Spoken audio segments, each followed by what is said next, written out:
We are here in San Francisco meeting our America's Greatest Otaku candidate, Gina Gallego.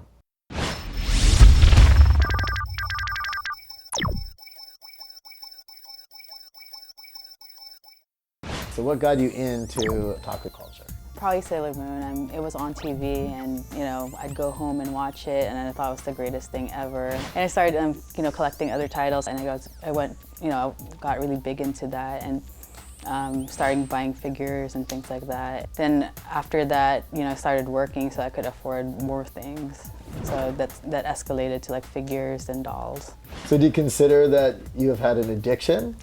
I can't say it's an addiction. I mean, maybe some will, but I think it's a lifestyle being, otaku, appreciating the art. Put it the same as like people who collect paintings or sculptures. I mean, I don't see the difference in that. How many items overall would you guess that you've collected over the years? A lot. Any idea? I have to say in space, but probably I could fill this whole area. What about financially? If you can't put in a number of items. I could buy a house, probably. You think you could buy a house?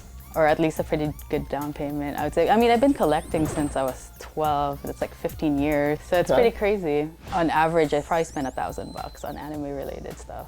Right. In a month, on average. In a month, on average. What's the most you've ever spent on one item? That's tough. Maybe the dolls for now, because I mean, they're crazy. They're like $1,000. These little dolls here that I love? Yeah. So this doll here, let's just watch I break her. So she is worth $1,000. No, not her. I think I paid $700. But this one, she's cheap. She's cheaper. And then this one is the more coveted one, I guess. Yes. So that's $1,000. She's the one. Look at this. I have $1,700 worth of dolls sitting on my lap right now. And do the clothes come with the dolls? They do, but they, again, their clothes are also limited. So these dolls are probably more well dressed than I am.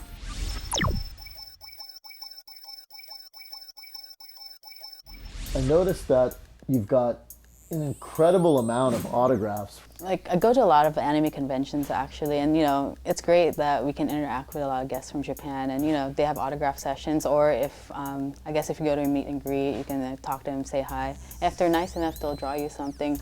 I like getting them because I appreciate it, and I think this is one of the best things you can have if you certainly love a show. So, well, you have Takuchi Naoko, yeah, right? Yeah, of course. Sailor Moon, gotta get that. I mean, it's one of my favorite shows. I have Clamp as well. Oh, you do? Yeah, all four? All four. That's cool. And I guess for Cardcaptor Sakura, that's a script signed by all the main seiyuu.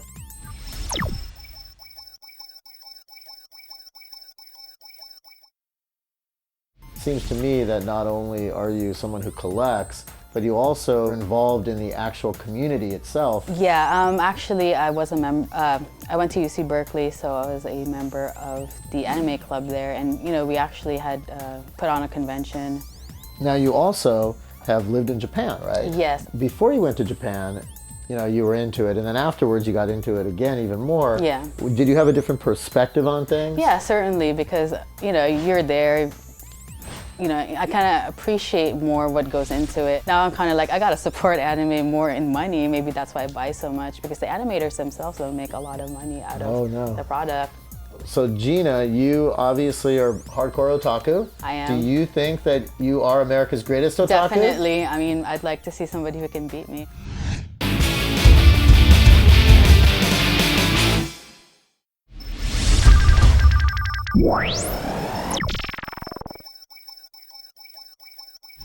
We're here in San Francisco at the Cartoon Art Museum.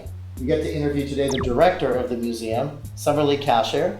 Hi. Today we have Team SNS, Stephen and Sully, and I'm actually going to let them, for the first time, do their own interview. How did the Cartoon Art Museum get started? The museum was started in 1984 by a group of collectors. They had been collecting artwork, but they thought, well, we need some place to put it. Where can people actually see this artwork? So they actually formed a nonprofit museum. The collection has over 6,000 pieces in the collection.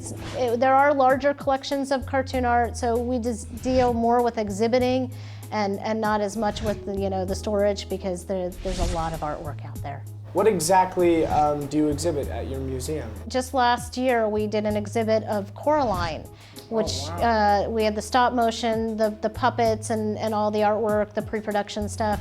We just had an exhibit of Batman that featured some Japanese Batman. The Japanese licensed the Batman character in the 1960s from DC, and so they actually created their own Batman with their own artist and their own writer. Jiro Kawada was the artist, and we had some of the original artwork here, and it's been produced as a book and translated into English, so it's now available in the United States, but it's for the first time that this kind of artwork has actually been available in the United States, so we're kind of proud to be able to offer that. We did Drawing the Sword, which is a traveling exhibit we had last year of representations of samurai in manga and anime, but it goes back to the old ukiyo-e prints that they did and the representations there and how that translated. There are some cynical people out there who say that cartoons can't be art.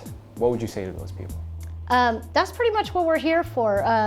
You know, a lot of people are familiar with cartoons, but they don't know the artist and they don't know how it's created. And we're really here to represent the artist and the medium and to show this creative aspect. A lot of artists have academic training and then they go into cartoon art, they do their own comic strips or animation, and it really is, for us, it's a fine art. So it's really one of the things that we really work hard at educating people about.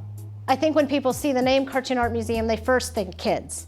But then when you come in and you see it, you realize that cartoons affect all of us and all of our lives, and we're all touched by them. You know, most people know either Disney or Peanuts, you know, but there's a whole world of cartoon art that for all different kinds of people, and hopefully we represent them all pretty evenly. From your experience as a director of a cartoon art museum, how would you define otaku?